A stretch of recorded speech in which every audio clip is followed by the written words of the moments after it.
Welcome to another episode of Disrupting Divorce. For those of you who have been around for a while, you are going to be so grateful. We are having a conversation today about some of the internal changes that we as women may be facing.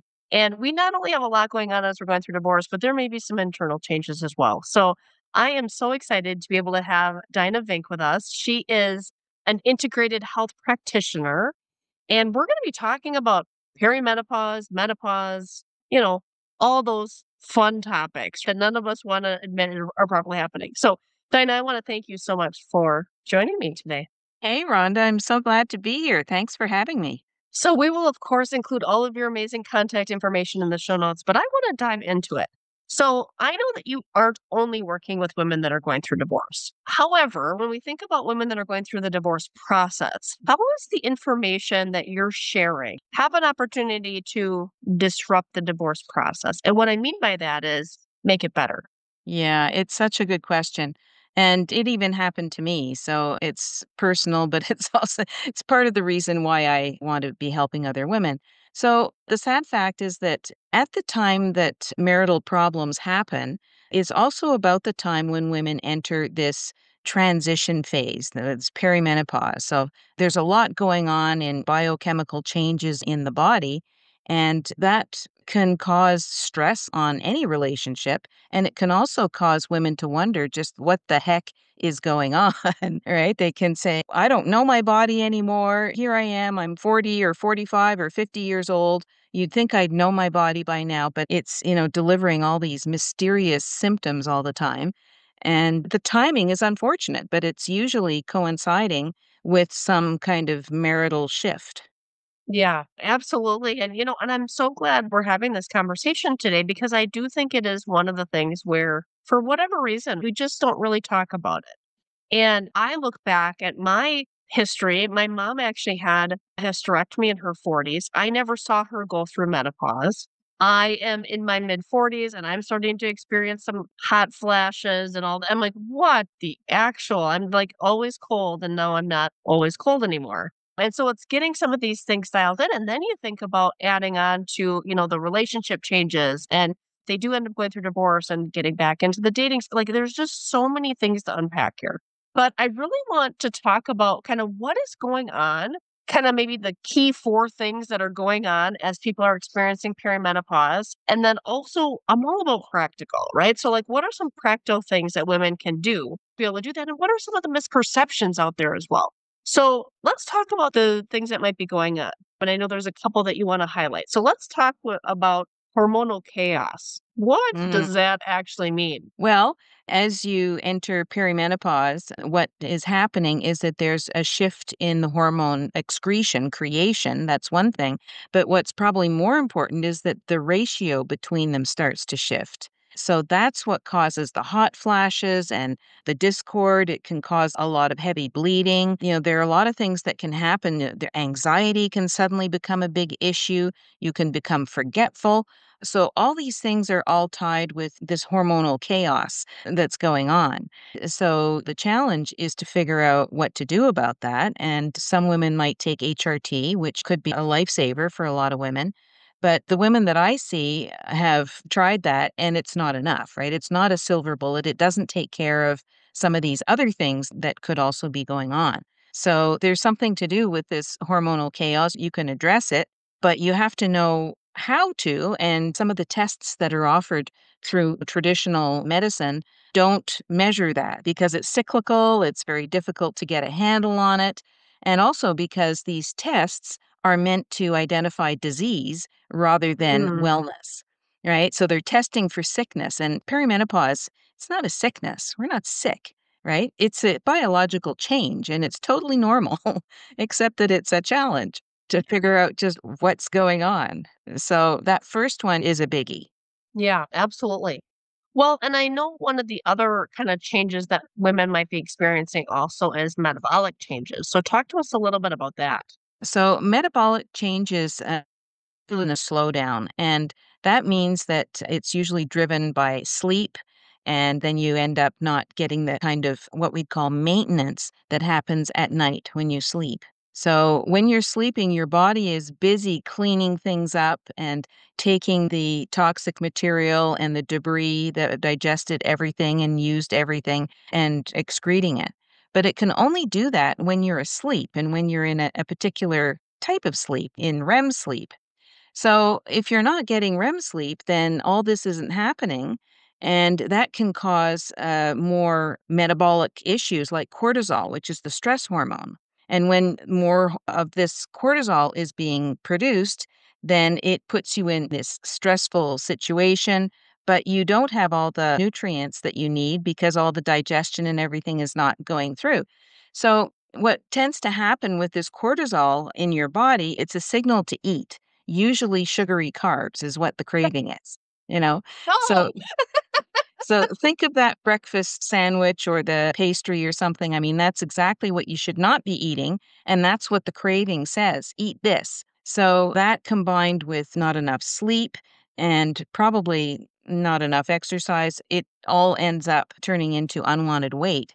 And while you're feeling rather under the weather, you're just feeling sluggish and, the whole energy issue just really drags.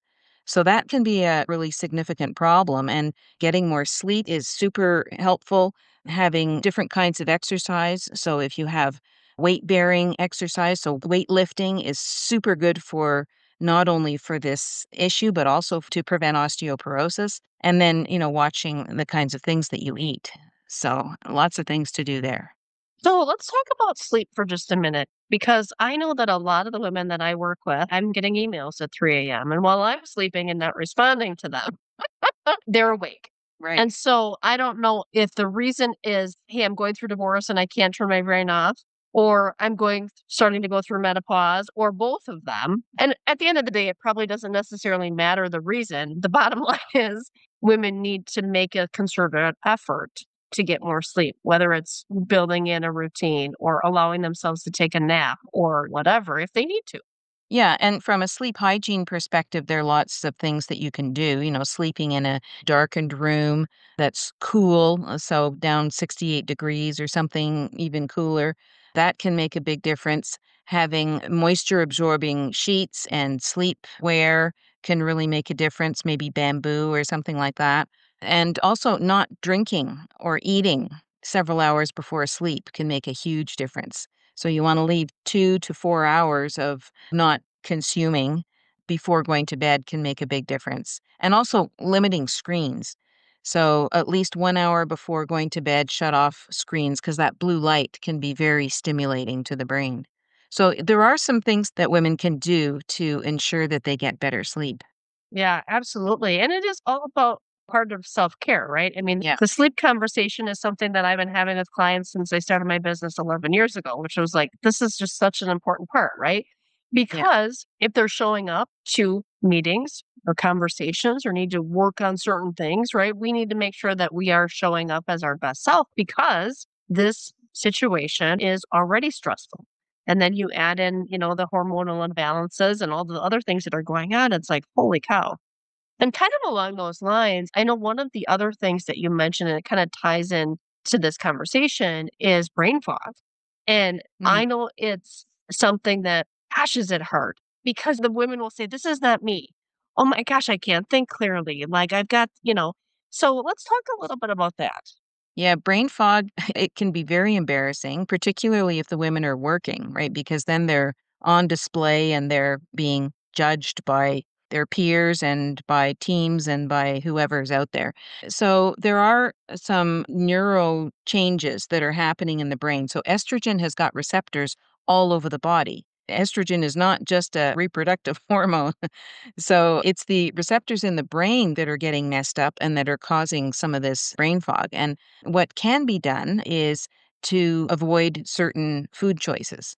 So things like really limiting caffeine and perhaps shifting to decaf. So call it a maximum of 1 cup a day. I had to cut it out completely, but a lot of women can still manage with 1 cup a day. Chocolate can be another tricky one, unless it's like 85% pure and no sugar in it. Sugar is an issue. Processed foods can be a problem. Alcohol can be a problem. Even dairy can be a problem. That's something that a lot of women have reaction to later on. So, this all ties in with other things as well. You can't sort of look at one area in isolation. But the quickest way to try and address brain fog is to make some of those food choices. And that can often make quite a difference quite quickly. Like within a couple of days, this can change. I love it. So, Dinah, what you're saying is, I can't have my coffee in the morning. I can't have a like you're like, where's the fun, right? But at the end of the day, I think we need to be able to just be aware, right? Does it mean we can't ever have something? No. But I mean, if we really want to feel our best and look our best, these are some things that potentially we need to be striving toward. And one could argue that probably we should have been doing these things all along, but we Mhm. just weren't feeling the impact, of That's them. right. That's right. One of the things that I noticed it very much myself, and I know that some of the ladies I work with have mentioned it too, is travel for work. You're in different bed, that you're sleeping in a different bed. You've probably eaten different things because you're out eating with the team. You have probably consumed alcohol. You may have had coffee after dinner. You've been on alert the whole day with meetings and, personal engagements. So then when you try and go to sleep, you're kinda wired, and then you wake up in the morning and you think, "Oh, I'm not feeling my best to face the day." Then you go down and what do you have? You have, sugar pastries, you've got coffee, and the whole cycle kind of perpetuates. So for me, travel for work was a really difficult thing to adapt to as my hormonal situation started to change, and I'm sure a lot of women will find that as well. I love that you brought that up because it's interesting, right? Like we see those habits. Like for me, when I'm traveling, I'm still pretty disciplined and I don't realize how disciplined I am unless I'm traveling with somebody else, right? And you're like, Mhm. I'm still working out. I'm really still, trying to stay hydrated. Do I have maybe a little more coffee or a little, sure. Okay. But at the end of the day, the majority of the things I'm able to carry through. I think sometimes, people travel and they're like, okay, yeah, throwing caution to the wind and doing whatever. And I think, no, we got to, I don't know. I'm all about the discipline, the Mhm. consistency. I think is really Yeah. important because there have been times I come back, I'm like, gosh, I just feel like, yeah, I don't feel as good as I know I could. And Yeah. so when on the traveling side, I think whether it's, yeah, making sure you're getting good rest, still trying to maintain some kind of a workout, staying hydrated, all those kinds of things really, I know have helped me as well feel good, Yeah. right? And, again, you're right. Usually when we're traveling for work, the meetings are long days and you leave there and you're like, holy cow, I am exhausted. Yeah. So it's just a lot to manage. So I'm glad that you brought that up. So we could be just a little more conscientious of what are some of the things we can be doing if we are Mhm. traveling for work to make sure that we are showing up as our best self and, whatever. So one of the other ones that I know we want to talk about kind of ties into a little bit of what we've been talking about already, and that's gut health. Mhm. So talk to us a little bit about either some things we need to be looking for there or things that we could do as it relates to gut health and perimenopause. Well, those pesky estrogen receptors are also in the gut. So this is what triggers the whole shift. And when one part of your body is out of kilter, then it often can move into other parts of the body, right? It's kind of a chain reaction. So, what happens with gut health is that there can be too much of something or too little of something. So, you've got good bacteria and bad bacteria. And if that is not properly in balance, then you're going to start having problems like with bloating, with digestive stress, with burping, with just not processing your food properly. But you could also have bacterial overgrowth. And this can be a real problem, things like candida. And there's so many people that have candida without actually knowing, and the tests are not looking for this. So, this whole gut health can be quite problematic. And if those problems get enhanced, then you can have something called leaky gut. And this means that some of the undigested food can get directly into the bloodstream, and that would be considered toxic. So there are a lot of things that can be connected to gut health that you can do something about. So food sensitivity can change. So finding out if there are things that you are becoming more sensitive to. And that tends to happen once all these changes have started, right? So you've got that hormone imbalance that kind of triggers all these other things. So being aware of gut health issues and knowing what to do about them can make a huge difference in quality of life. Yeah, absolutely. And how do you find what level of bacteria you like? What are some of the ways? If people are listening, like, okay, well, I know I've got the brain fog. I don't really know how to measure that. But like some of these other things, how do we measure it? How do we find out what's going on? So I'm a keen advocate of functional medicine testing. And it's a difference between testing for illness and testing for optimal health. So it takes a different perspective. They're measuring different things than what, traditional blood panels and other panels might look for. So with the functional medicine testing, these are tests that can be done in the privacy of your own home. So that's very convenient. You don't have to leave work for it or anything. Then you would just ship them to the lab for processing. And these samples include things like blood spot, saliva, hair, stool. So those are the five things that can be tested. And of course, they're testing for different things. And it's a way of being able to pinpoint exactly what is out of balance so that some kind of attention can be paid to it, right? So that there's a rebalancing that we can do. Yeah, absolutely. So if somebody was wanting to do that, then and the results come back. Is that where Mhm. then you come in, you review the results, and then you're kind of helping them come up with a game plan? Exactly. Yeah. Yeah. Personalized plan based on their own biology. Yeah. Pretty incredible. You know what I mean? I just think it's so great because I look at like what we were saying, like I have never actually experienced somebody really close to me, right? Who's gone through it apart from like people talking about hot flashes. But I mean, at the end of the day, there's so much more to it. And I really look forward to being able to help my daughters understand, right? I have three daughters who are, late teens, early 20s, helping them understand, like, hey, listen, they can see me go through and I think the other part too that, I want to just touch on before we wrap up, Dinah, is, and I know I've started to experience this just a little bit myself, is in addition to all these things that are going on, I think the other part of it is I've noticed like on the emotional side, I'm struggling a little bit because I'm like, gosh, Mhm. now you realize that this chapter of your life is coming to an end. And we could celebrate the fact that we're never going to have menstrual cycles at some point again. And usually we're not too sad about that.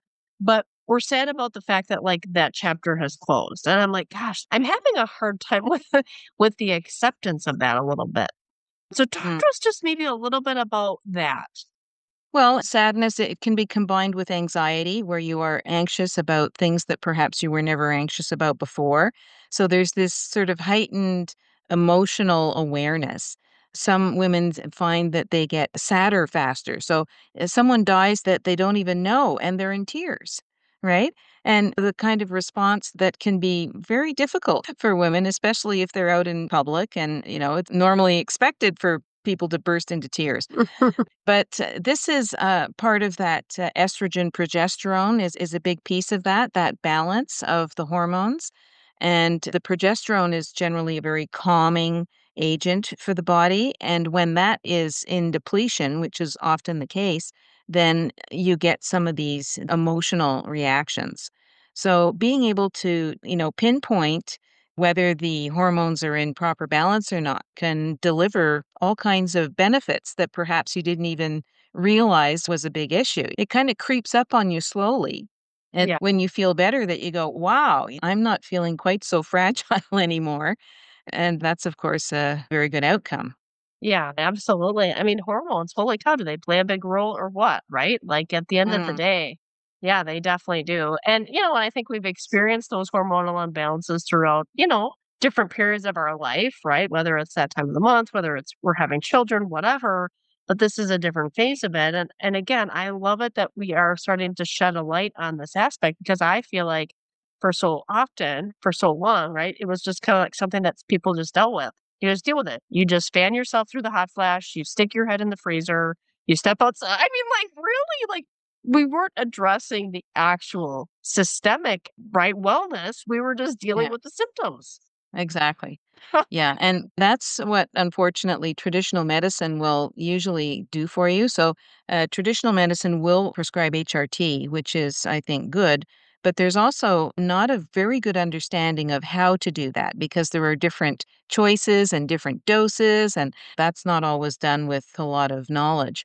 So that can be challenging. But otherwise, for insomnia, then you get sleep aids, right? If you're feeling sad, then you get antidepressants, right? And it could just be that you're mourning a particular phase of your life that's over. And one of the things that I always talk about with the women I'm working with is mindset.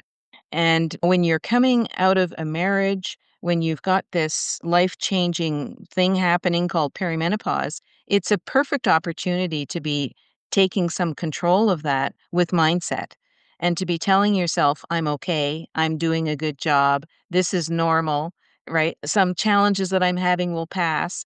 I'm a powerful woman. I know what to do and I'm doing it, right? So these kinds of things, as well as guided meditation and whatnot, can make a huge difference in what your mental outlook is.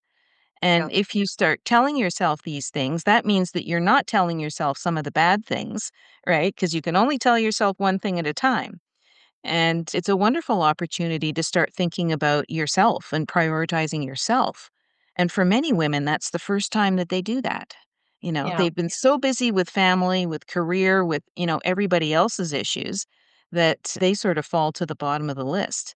And when yeah. perimenopause comes, you can't do that. You really have to address the issues and figure out what's going on. Yeah, absolutely. Well, goodness, I just want to thank you for your time today. I know we've covered a lot of ground. As we wrap up our time, any final thoughts or words of encouragement to my listeners here today?